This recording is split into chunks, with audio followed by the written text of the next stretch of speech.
Hi, doctor. How are you? Hi, I'm very well. How are you? Good. I'm glad you could join us. I hope there are no network issues now. Well, we'll see. We'll try and bounce back as fast as we can. Yes. Keeping with the theme, Absolutely. Yeah. how has this pandemic treated you? Well, I guess it's treated me like it has treated so many people. Um, there's been it's been an emotional turmoil, but I think if I had to explain it in a line, I'd say that I've learned a lot. Yes, I think all of us can safely attest to that. We've learned to Yeah. adapt and pivot sharply, often at times. But Yes, but now that's there's right. this whole talk about when we spoke earlier, we spoke on how, with everyone focusing on the pandemic, there's also a side parallel pandemic, which is of mental health, which has been happening, and it's not discussed as much. Can you tell me a little bit about that? Um, Look, I feel that mental health has always been a rather neglected uh, area. And that is why there were a lot of vulnerabilities before the pandemic hit. I've always said that anxiety was already an established epidemic, if not a pandemic, much before COVID-19 hit us. Um, so there was, on the mental health front, there was a lot going on. What the pandemic has done is that it has brought to the forefront the significance of understanding our perceptions, minds, strengths, resilience, and all of these words. And I think suddenly people want to pay more attention to their health, both physical and mental. Um, Unfortunately, what the pandemic has now done is been established, for 6 months or more. So now there are a lot of diagnosable mental pathologies because usually we need about 6 months to diagnose anything. Earlier, we Okay. were just working with, it being symptomatic, working on symptomatic relief, working on, therapy. But now we're going to have to treat people for established disorders. But also now a lot of the counseling and therapy has gone online. Is Yes. that a different parameter that you've had to work with and cope with as a therapist yourself, psychologist? In big ways, I think we really banked upon rapport building a lot. Right. And in that, there was so much involved in just being able to see the person that you were working with, and it's not just a visual, right? Secondly, a lot of our clinical observation gets impacted because this might sound a bit creepy to you, but we make observations of absolutely everything from, your gait and the way you're dressed and Correct. eye contact or missing or that missing. So that is impacted. And every time we meet the patient again, there is a certain loss of rapport and we have to work on it again. So online hasn't been easy, but it's been our best option. And I think it's still done wonders for some people. But it works for somebody as well. And like you're saying, we're not meant to be in isolation as human beings. We're always so social. All of us have had 10 things to do in a day. Suddenly we're sitting at home. And now that we're allowed to go out and go back to some semblance of normality, a lot of people are struggling with this as well. Um, yes and no. I'd start with what you said first, that human beings are meant to be social. And, I think that sometimes we take these things too far. I think human beings can also survive by themselves. It's a very subjective perspective. Okay. It has a lot to do with your personality. I know a lot of people who function just fine, not socializing as much. So there's a quotient, right? It's also a priority. I think what we found very difficult with the isolation was the imposition of it. I think we don't like that lack of control. And that hit us, especially with something like socializing. Um, and now that now that we're allowed to do it, I think we've all tasted, if I may say, the sweetness of, solitude. Somewhere, all of us. have appreciated the last 6 months of just being with ourselves, being able to hear our own voice, being with our loved ones, and doing the things that we thought that we should always do, and we'd kind of buried them deep somewhere. Yeah. So I just want to ask the viewers, is I think your videos, like you said, that people have found this sweetness of solitude. But then there is another side who've done overachieved, not overachieved, who've achieved a lot, who've done a lot, taken up new courses, worked on themselves, whether it's emotionally, mentally, physically. And then there are a bunch of others who've been okay to be in that solitude zone and just maintain status quo. Is this some sort of a backlash also that we'll see later on, that people feel that they haven't done enough or they've done too much? I think the attitude and the perception towards a crisis is what we need to talk about. A lot Okay. of people have used this time in significant ways, and I wouldn't say that only learning new things is something significant. Even being able to survive that daily battle, getting out of bed, the chores, and making sure that you're around for the kids and they're connected online, and from the most simple to, of course, some of the biggest achievements that people are reporting during this period. I think it has been a time of achievement for everyone, from the ones who survive those daily little battles, and for the ones who've done, wonders with work. I don't personally feel that the ones who didn't learn new things or do new courses would feel that they've missed the bus. Maybe they've Okay. just solidified something else at home, something else inside of themselves. Maybe they've paid attention to the children in a different way. Uh, so there's got to be an advantage of every intent and investment, so long as that has been there. So, like you're saying, it's a matter of perspective. So, now how do you change the perspective on how you would view this situation? Because this is it for now, we're getting better, but you have to constantly change your perception on life, if I'm not wrong. Absolutely. I think with changing perspectives or changing perception, which comes directly from very, very popular school of thought in therapy, which is the CBT or cognitive behavioral model, all of our thoughts impact our emotions and our actions. Um, I think we simply need to ask a couple of questions when we want to change a perception when it's not working for us. So we take a perception and we're having an emotion that's not working for us. And that's when we know that the perception needs to change. We don't need to go out and change every perception that we have. Maybe it's working for us. But when you identify that something needs to change, I think one of the things that we need to ask ourselves is, am I being flexible about this? A lot of us have a lot of rigidities about things. This ought not to happen to me. It should happen in this way. It must not happen to my family. And those are significant irrationalities in our thoughts. The second thing we need to talk about is whatever is happening, is it in my control or not? And what is in my control? I think that immediately helps to put things in perspective. What is it that I can change? What is it that I can do in this situation? That really helps. So flexibility and recognition of what you can control.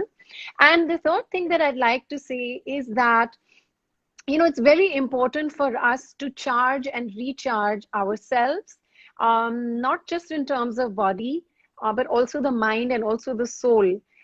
Yes, I'm a scientific person, but I do bend a lot towards soul work. And that's very important for us to talk about as well. We can charge and recharge, rejuvenate in small to big ways. From a cup of tea that recharges me in the morning to a gratitude practice every day, which recharges my soul.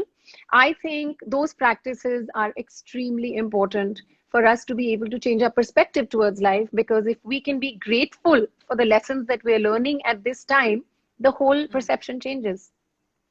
But let's talk about more of these practices that you think that most of us need to adapt to. So there's one is a gratitude journal. The other would be doing something that just makes you feel happy and good, right? Are there more You know, we could talk about? yes, of course, there are several. Anisha, I'd like to go back to the and create a sort of a vision board for you where, if Okay. help me, if you can, it'll help us if you can imagine, let's say, three columns. One is the body, mind, and soul. And this has been the work that I've been doing in the last 16 years. So it's really close to my heart. Okay. I feel that for us to be able to persist, for us to be able to adapt, learn, be resilient, or bounce back, what we're talking about, we need to invest in all of those areas, not just soul practices, not just the mind, because I'm a psychologist, but also the body. I'll tell you why, because every time we experience a difficulty, there are stress hormones released in our body, which help us either, with the flight or fight response or freeze. And what that does is it typically releases stress hormones in our body, and we have to undo the impact of cortisol, which may take from several hours to several days. So those practices that will help you beat that in terms of, help your body recover. Recovery is very important. Right. Yoga, meditation, good breath work. Sleep is very necessary. Socializing sometimes helps release those endorphins, which is what we were talking about earlier. We haven't been able to do, Yes. but research already is showing that even virtual connect is helping a lot of people, and especially children. Spending time in the nature, just making sure you get some cardio, in a day. So those are those practices that are necessary for your body. And all of us know of it, but I'm sorry to say a lot of people don't invest, don't do it. Then we True. come to the mind. That's that second column that I Yes. asked you to visualize. And that is where we come to our thoughts and our perceptions. It's very important for us to recognize that um, everything can change for us within seconds the minute we take a different perception towards it. You know, so let's say both you and I sit with a cup of tea, and we both burn our fingers or our tongues, and the way you respond to it versus the way I respond to it may be completely different. The pain Right. is the same, the discomfort is the same, the annoyance, irritation, frustration, whatever emotion we experience is a consequence of the meaning you put to it. So, what meanings is your mind? What meanings are you putting to what is going on around you? The Okay. pandemic is it's a difficult situation, so we can find a lot of parallels in your thoughts and mine. But yes, those are what will help your mind. How do you perceive your troubles and challenges? Are you looking at it as a lesson? Can you see what you're learning out of it? So that is the mind. And then we come to the soul practices. And I know Sorry, that I just that want was to your go initial. back. Sorry, I just want to talk about this mind practice a little more. Like you said, it's a Yes, matter of perception. You and me go yes, through the same experience. I react differently, you react differently. It's a matter of perception. But being in a pandemic, I think everyone's parameters of perception have been kind of overthrown. absolutely. We don't know how to react on most Yes, occasions, or we're overreacting. So how yes. does that has also affected your perception at this time? So how do you rewire that? Absolutely. I mean, I think there are so many parallels here because we're all experiencing something that is same. I'm sorry I lost power, but it should be back soon. But so we're experiencing so many similar emotions. But how is it that, some people are experiencing panic and some people are concerned, right? So there are Right. patients that I'm seeing who are not being able to step out of the house at all, and then there are people who are being able to be functional with the necessary precautions. So, what is the difference? The trigger is the same, the stimulus is the same. The meaning Yes. that one is putting to the pandemic versus the other is resulting in different actions, different emotions, is making one functional, more functional than the other, And the is other. leading one into, yes, is leading one into pathology and not the other. This is how we need to understand that there is something called the power of perception, the meanings that we add to things, the way we look at challenges, and that makes a big difference in the resulting emotions and then the actions. Okay. So it's all based on that. Okay. And then the Yeah. next one, the next And column we then we discussed was the we were soul. talking about the soul, and Yes. I feel that um, there are two things that we need to recognize about the soul. It thrives on our breath, and we Okay. feel that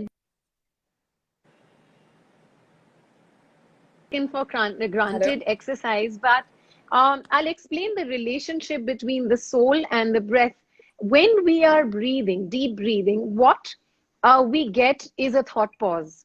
And in that thought pause, you know, when you concentrate on your breathing, in that thought pause, you are able to implant a thought, a philosophy, or a seed which is gratifying for the soul. So it could be gratitude, it could be that I'm learning something out of this. It could be compassion. It could be courage. So you could choose what you want to implant in your soul.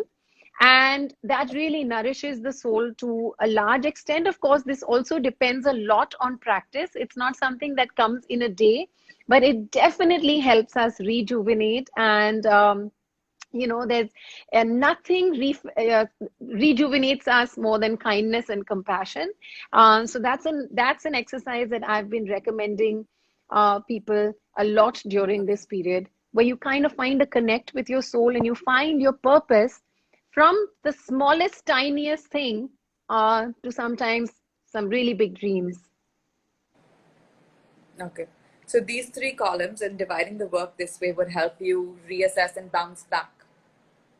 Yes, absolutely. I mean, investing a little bit in each bucket does help us bounce back, because when we face a difficulty, there is an impact on our equilibrium. You know, there's a disturbance in the homeostasis, and that requires us um, to, put everything back in balance or find a new balance. And that needs your body, mind, and soul. All three are engines and all three are impacted. That's true. But do you find that the pandemic has also affected to a large extent interpersonal relationships? Because, like you said, two people have different perceptions, whether you're living in the same house or you're chatting over Zoom, but everyone's perceiving things differently. And with Yes. the lack of interpersonal meetings and everything is over digital, I think, like you said, you miss out on cues as well. Sorry, Anisha, can you repeat your question? Different perception. I lost you at, there are different perceptions that people have in interpersonal relationships. Right. And also when you're interacting over Zoom, you're missing out Yes. on cues, non-verbal cues. So Yes. this is putting a strain on most interpersonal relationships. So how do you bridge that now that now we're all slowly coming out of this? How do you bridge that gap of, distance that may or may not have been caused? One of the things that I've always believed, and I'm telling everyone, and it might sound a little bit preachy, but it's true in my perspective, is that change is constant. This is not something that we're going to go through for the rest of our life. It's very important that we remember that this is temporary. We remember that there are a lot of things that we can, even within this situation, we can be grateful for. Imagine if we didn't have this connect. Imagine if we didn't have this medium. So I personally feel quite grateful that we're still able to do the good work that we intend to do. We're still able to connect with family far and away. So I've always believed that we've got to focus on what we have and be grateful for it. On the one hand, where you feel that interpersonal relationships might have been impacted, I feel in some cases distance has actually done well in relationships. So it really does make a very big difference, when you change the way you're looking and if you change the focal point of what you're looking at.